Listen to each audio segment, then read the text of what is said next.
Next thing we'll just have a chat about is the design of sails. So there's two main things that will change the shape of your sail. The first one is what's called the Luff Curve, which is the amount of curve that they design into the front edge of the sail, so on your luff. So these are pictures that I took back at my home, and you can do this with any sail. You can check it yourselves if you're that way inclined. Is that you just lay the sail flat on the floor. You can see in the middle picture, you try and flake the sail to remove the effect of the sail, the seam shaping, and then that'll leave you with a luff curve that's left. My right picture is a little bit blurry, so apologies for that. But the right picture shows you that the luff curve in this sail is just above 30 millimeters of luff curve. So that's quite important when you're looking at your static setup on the boat, is that your sail will be designed with a certain amount of luff curve in it, and you want to try and set your mast up so it relates to that number. So you're trying to match your luff curve to where you set your static pre-bend on your boat. Some boats you've got spreaders, other boats won't have spreaders, so you might not have as much control over your luff curve.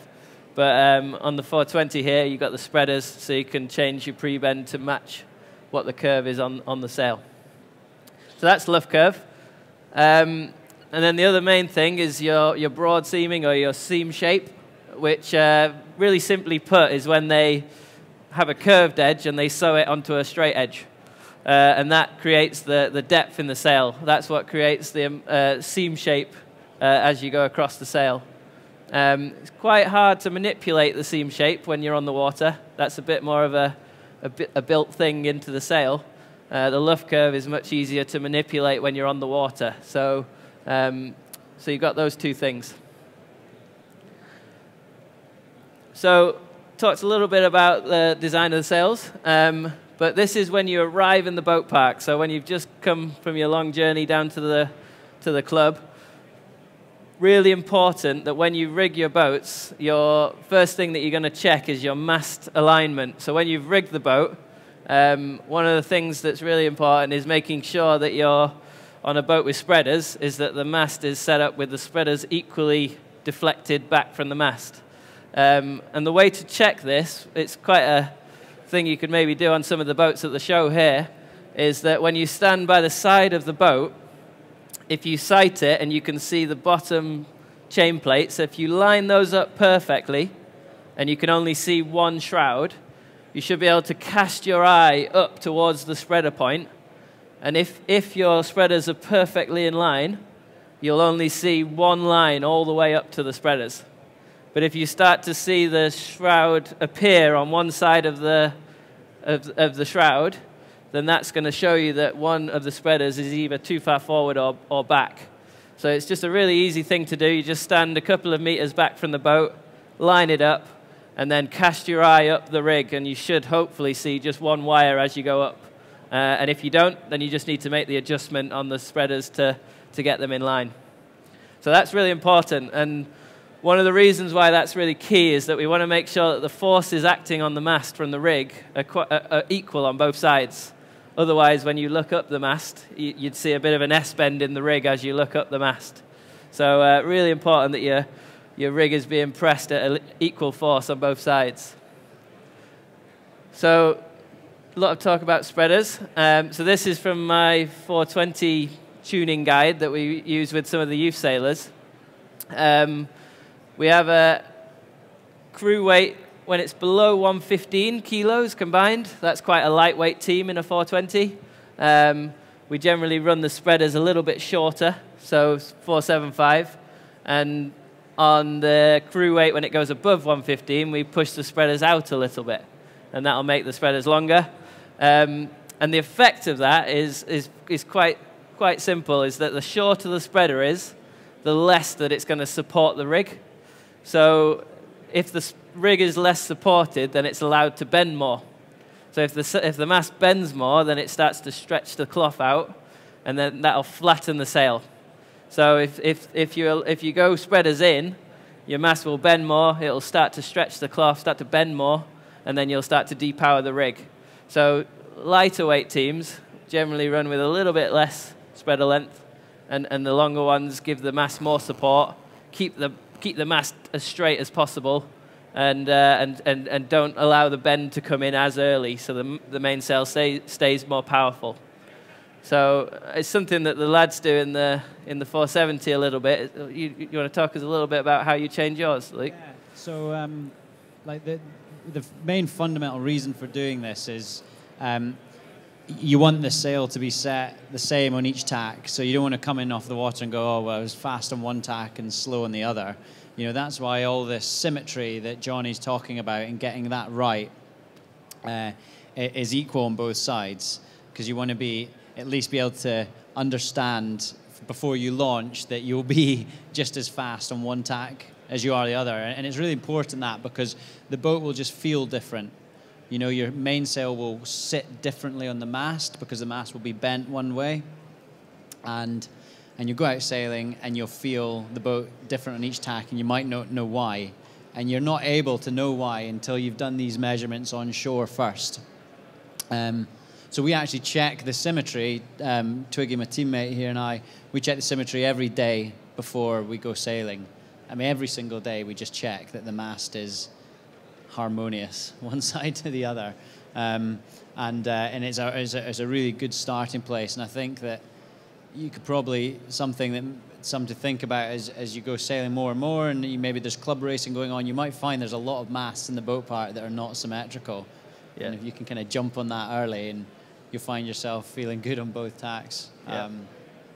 It's critical, yeah. And I think it's amazing the effect that a small change will have over that spreader length type area, because if you take the spreader away, the shroud is just trying to make a straight line between where it's attached and where it goes into the mast, and basically the spreader is just trying to push that away from a straight line. So a 10 millimeter change is quite a big difference in what you'll see on the rig. So it's something to think about a little bit.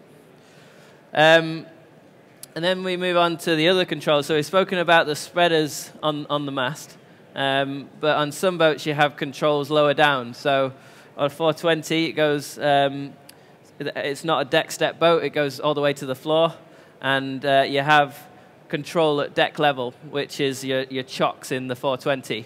The boys might be able to help me out with a demo here. So effectively the chocks will control the bend of the bottom of the mast, and as it stands the sail has got some depth in it. If you look at it, it's quite a baggy sail at the moment, and as you take the chocks out, if Luke pulls the blue kicker string on quite hard, so those are your chocks. Just is that better? Yeah.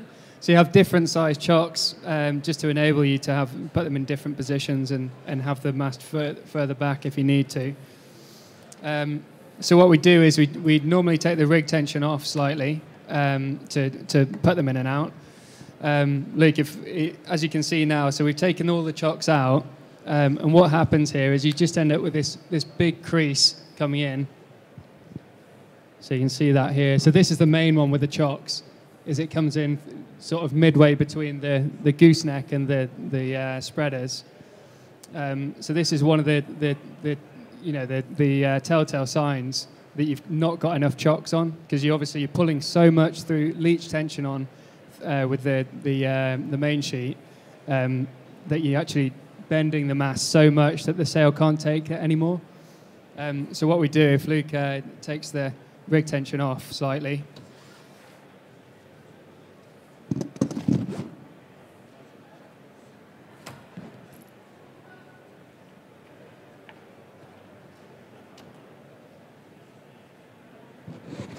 So what I've done there is I've just put 2 or 3 chocks in, and now as Luke pulls the rig tension on, you see how there's less. I should probably put more chocks in actually, but there's less of a crease here, and that just lets you know then that you've got the right amount of chocks in. Good, and that's basically your 2 main controls on your mast bend. You've got your spreaders and the chocks low down, And we'll talk a little more later about how to read the rig and when to know which to change. But it's a dramatic change that you see on the sail for just a small change. So it's the amount of creasing and the flatness that you get on the sail here is just because the mast is bending more at the bottom. So it's just different ways of us controlling the bend in the mast and how it affects the sail. Yeah, and I think like the whole point of this is from Jonny's first slide about the flat sail, the medium sail, and the windy sail. That's what these control lines are doing. You know, where that very first slide is the reason we're talking about this. Is that's how you control the different sail shapes that you desire, isn't it? Yeah, definitely. Good. And then one thing that you probably, in whatever class you sail, is that you'll start to go online and you can pick up what they call tuning guides, which is the recommended settings for the boat that you sail. The ones on the board here are an example. So the one on the right here is the one that I would give to transitioning 420 sailors, where you give, we've got the mast rake. So these are the mast rake numbers. So we've got 3 positions for light winds, medium, and strong.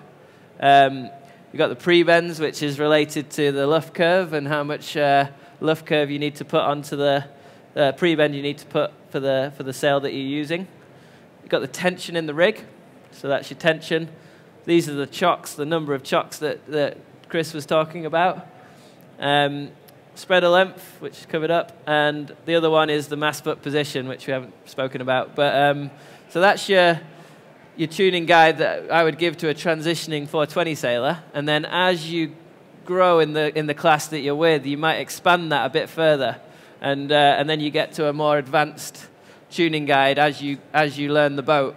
And I think this is where, you know, there's a chap yesterday that made a good point that you know, it would be a mistake for every boat in the world to use the same numbers all the time.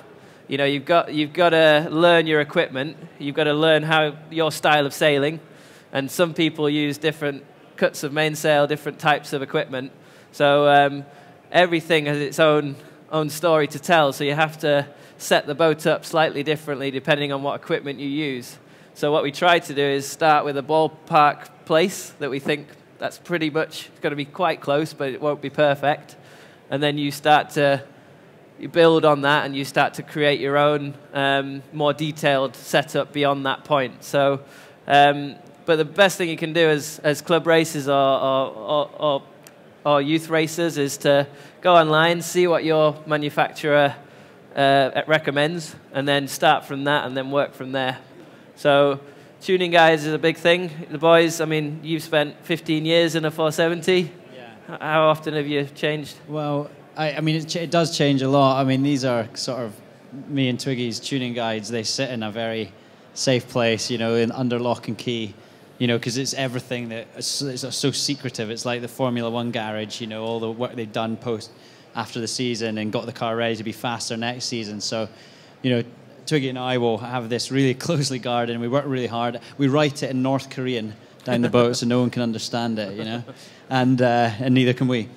And but you know, the reason we do this is sailing is such a complex sport, isn't it? You've got the wind in your hair, the boat's like a bucking bronco half the time. You know, you're trying to overcome these challenges and teamwork and everything. And so there's so many things to think about at once to make your boat go fast. So although this might look complicated, the purpose and the philosophy behind this is to allow us to not have to think about boat speed. It's to allow us to get our heads out, look at the elements of the wind and the land, and actually go racing our boat rather than sailing our boat, if that makes sense. So that's the philosophy behind this, is to take one thing off your brain or off your shoulders that you don't need to think about. It's stuff that you work hard behind the scenes doing, and it shows, you know, the fruits of your labor show when it comes to a race day, and you know where to set up the boat. You're not wondering or guessing. You know exactly where you're going. So that's why I think what Jonny does here is so vital, and what we'll still do on race day one of the Olympics this year. I think, you know, it's like Luke says, you know, it's one of the controllable factors that you can really get off the table before you launch the boat. So, you know, you've got an hour maximum when you get out on the water to actually prepare for a race. So for us, it's really important to have all this. Not only is this written down, most of it's logged up here as well. And if you're forgetful like me, you just write it on the back tank there, and you're not going to forget it then. Yeah, definitely. And I think working with a lot of youth sailors over my time is you see a lot of people go on the water to practice boat speed training, and they'll have a great day, and they'll come in and they'll be like, Johnny, that was the best day of my life. I was the fastest boat on the water. And then the next day, we'll go out, and they'll be the worst boat on the water. And I'll be like, what did you change? What was your setup? And they'll be like, oh, I didn't check it. I'm not quite sure what we were on yesterday. And I think that's the key thing, is that you guys, I'm sure all of you put a lot of effort into trying to make yourselves go faster in boats. And the best thing you can do is to keep track of how you've set your boat up. It's these machines are refined things, aren't they? And I think you've got to make sure that you're definitely on top of checking them. I know the boys, every time we come off the water, the lads will run the numbers and check what they ended the day on as well as what they thought they started the day on. So it's a really, things change as we go sailing, and you've got to make sure you check it at the start and the end of the day. And hopefully, as we do that, we learn what makes our boat go quickly. And if you've had a great day, then make sure you log it, make sure you write it down, and you know what you've done. So tuning guide, really, really important element to getting consistent boat speed.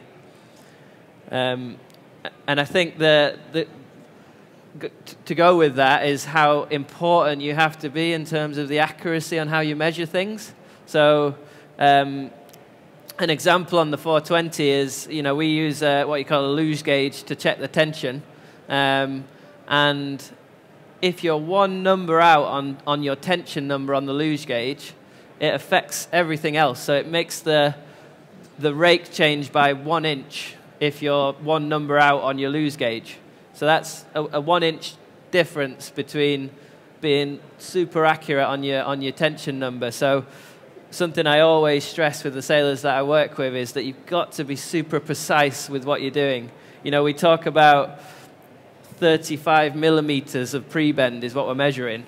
So if you're like, yeah, it's roughly right, you might be 5 mil out, which is 10, 20% out of ballpark. And that's 20% wrong. That's a huge percentage. So you've got to, the accuracy involved in making your boats go fast is where a lot of people lose out, because you're just not quite accurate enough. And these guys, whenever I've worked with them, they're one of the most precise teams for checking the rig. And no wonder that they're one of the fastest boats out there. So it's no surprise to me. So that's a little bit of on the shore side. And then we're just going to run onto the water now and look at how we control the boat in the dynamic sense.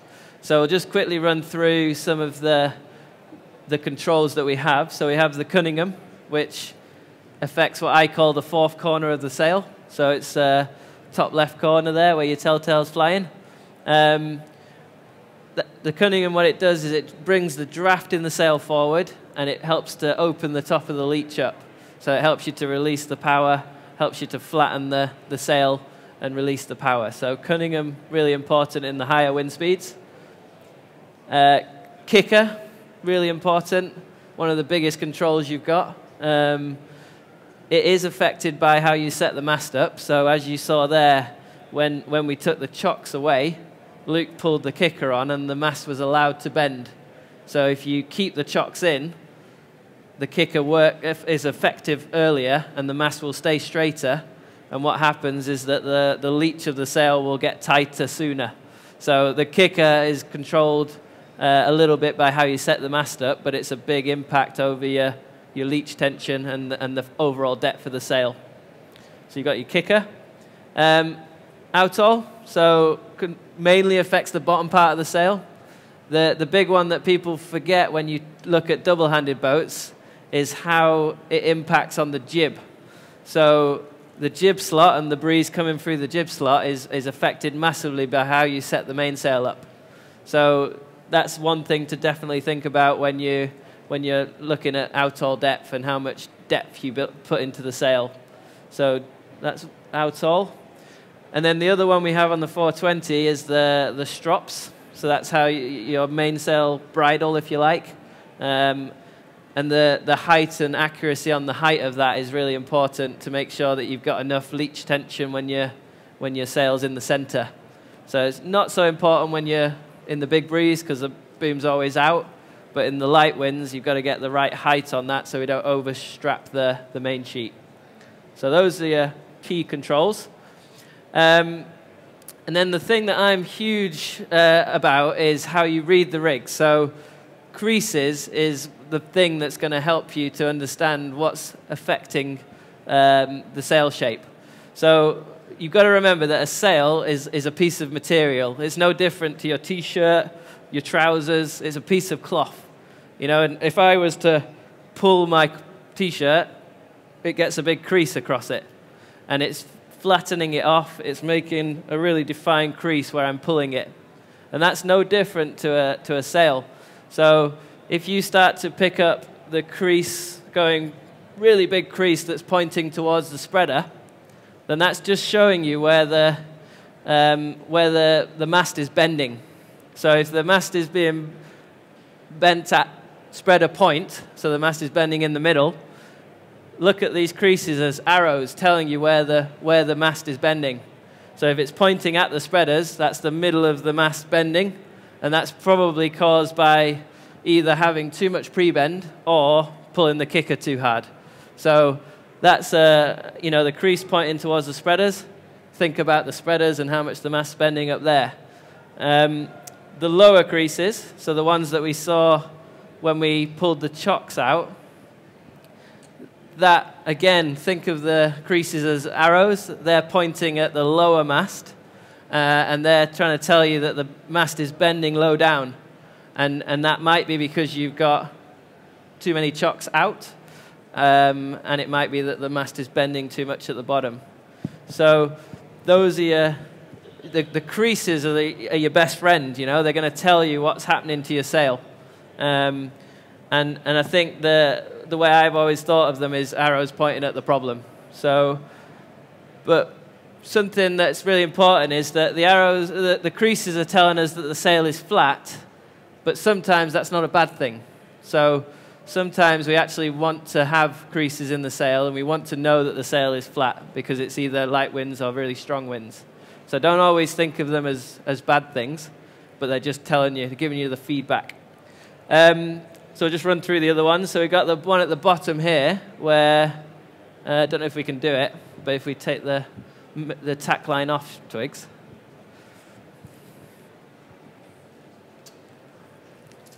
So if we just remove the tack line on the sail and then pull the outhaul pretty hard.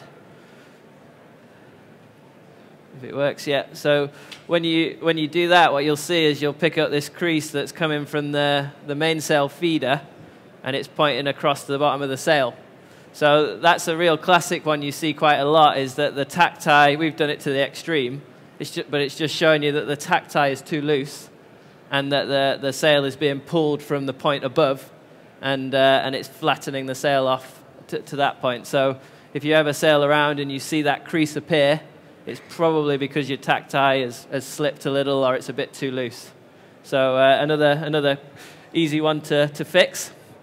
And then this one is one that I call Batten Poke, which is usually you pick it up on the bottom batten. And if you ever see this appear, where you get a crease at the inboard end of the batten, that's normally telling you that this part of the sail is quite flat. So there isn't enough belly or depth in the sail at that point to support the batten. So it's trying to hinge its way open, and it's trying to tell you that the sail is relatively flat at that point. So Batten Poke is one of the things. And then the last one on the drawing is the top batten. So if you start to see any creasing along your top batten pocket, then that's an indicator that your top batten is too loose. And that's showing you that you need to tension the batten, and then the batten will start to work again, and it'll go to the shape that you're trying to achieve with the top of your sail. I really like the way Jonny describes that. It's such a easy visual thing to see. I mean, this is a 420, but what you're describing, you can apply it to any boat, any sail, whether it's a single-hander, double-hander, you name it, spreaders or otherwise. It will still, it's such a nice, simple way of diagnosing the problem, isn't it? Yeah. Like Jonny said, the creases are pointing to the issue, and so it works across any boat. And certainly, the more wrong it is, the bigger the creases are. Yeah. Like Jonny said, they're not always wrong having creases, because you might want your flat sail, isn't it? So Yeah. I think the interesting thing is that you know, you have these creases in the sail, but often it's not a big change that's needed to actually get it right. So, for instance, you know, a small half turn on the spreaders might actually solve the crease down the middle. You know, or a bit more tack tie, you know, like a centimetre more tack tie make the difference so you don't end up with this crease here. So it's just small changes that actually make quite a big difference that are probably going to make your boat go faster. Yeah, so I'd definitely just encourage you when you're next out sailing, just look at the mainsail, look at the creases, and just follow where they go. And usually the crease will end at the mast, and that's the point of the mast that's either bending more or less or telling you the answer. So next time you go sailing, just have a little play with that. Just see where the creases go and see if that helps you to set the boat up differently. And I think we've talked about the numbers. We've talked about using your eyes to look at the rig. But I think the biggest thing that comes out whenever I work with these guys or any of the other top sailors in the team is the feel of the boat is crucial to telling you if the boat is set up well. So the amount of descriptors that I hear coming from the boats of the boat feels bound up, it feels like it's tripping over, it feels like I can't release, it feels like, you know, it feels really free today, John, it feels really nice. You know, the amount of times that we hear feel descriptors, and that is one of your biggest tools to tell you if your boat is set up well. And it's something that you guys constantly come back to, isn't it? Yeah, I mean, the reality is that we go through all this, so it's the safety net. But as Jonny said, whatever if you're a helmsman, whatever the tiller's telling you in your hands, you know, you feel it pull more or pull less. That's an indicator. If you're a crew or a trapeze or hiking, you'll feel the boat drawing out from under your feet, or it won't. And also, you'll see if you're going well against other boats. The great thing about sailing is we've got telltales in the water, which are other boats that let you know if you're going fast or not. So the whole sport is largely based on feel. And even day one at the Olympics, we'll do all our things well. I know we'll put the boat in the right numbers, we'll get our North Korean jargon on the go and our secrets, and we'll do all that, but we'll still go upwind with our coach looking at us, and we'll talk how the boat feels. You know, and we'll talk about, is it feeling right? Do we feel like it's hard to sail or easy to sail? And that's massive. And we will continue to do that even through the races. You know, Twiggy and I will debrief as we're racing. Does the boat feel right? You know, or is it releasing how we want it to? Has it got flow? Is it power on, off, on, off? You know, and the descriptor words, as Jonny said, we'll not stop doing that till the final downwind of the final race of the Olympics. And it's kind of what we've been doing for 20 years. So for all of us that are sailors, and we're all sailors here, feeling will always reign supreme. These are just things that you know that if the boat's going badly, it's because you're sailing badly. It's not because the numbers are wrong, because it's much easier to blame yourself than blame the boat, I think. And I think the important thing to remember is that you might want different feelings out of the boat at different stages. So, you know, in light winds, it might be very different. You're looking for power, you're looking for height, whereas in the breeze, you know, you're looking for the boat just to go forwards as quickly as possible. You know, so those different factors really influence how you set the boat up. And I think as well, in two-person boats, you've got the luxury of having two sets of feel, you know, and I think that's really important to recognise, is that the crew in our case is on the trapeze and the helm's sitting on the deck.